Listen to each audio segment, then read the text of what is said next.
So picking up on turn 12, you can see what's happening. Obviously, Illyria is preparing for his recap attempt on Turkey over here. He needs to do it this turn because next turn is reinforcements. And obviously he's already been one turn without it. So if he doesn't take this turn, he is also out.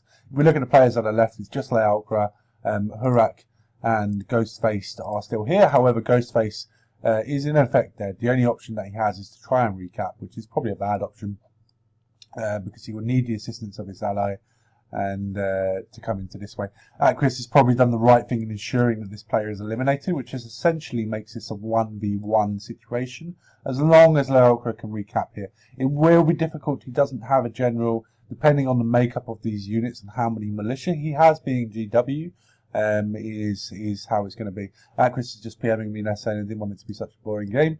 However, he really had it on lockdown, was probably a bit too passive in not taking the German player out a bit sooner. However, I'm not a top tier player, so the philosophy behind it is not necessarily there. So I still think even if Illyria is able to recap, that Ukraine will have an advantage simply because all of these will then turn neutral, and Illyria has to come over here to try and get his gold from somewhere, as he still only has Italy.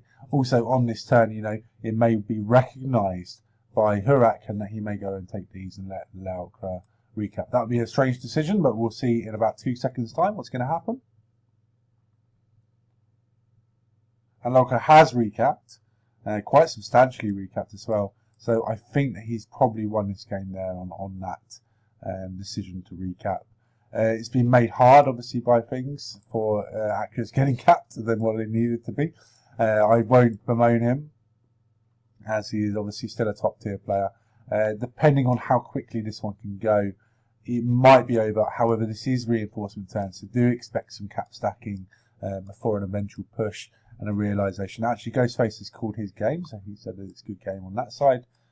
So we knew that anyway. That was kind of a stalemate over there. It just depends on how much gold Illyria has now to be able to push up and take Ukraine. As you can see quite quickly, he's going to be gathering those troops back. And this kind of looks like a turn 3 on a 1v1 in East at the moment, with a lot less troops. But let's have a look. See, 159 Illyria and 82 for Hurak. We'll see what happens. I do have a suspicion that Hurak may call it after this turn, but let's have a look and wait. Okay, so start of turn 14 after the reinforcement turns. You can see that Illyria has now gone and taken Ukraine. Where he is walled down here, this game is over in terms of he can just pump troops into here, and there's really not much that Ukraine can come and do about it. So yeah, all in all, a good victory for Illyria, I think.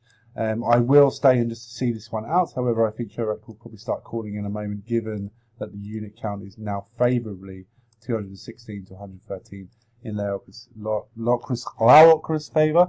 Now, by the way, if you do read this, then please do let me know if it is the right pronunciation of your name, if you will. Same with Acquiesce and Hurak.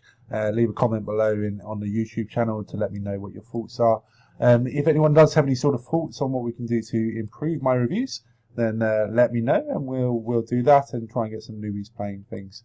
Lelk was just saying I need to buy a new mouse. I'll bring that up with him after.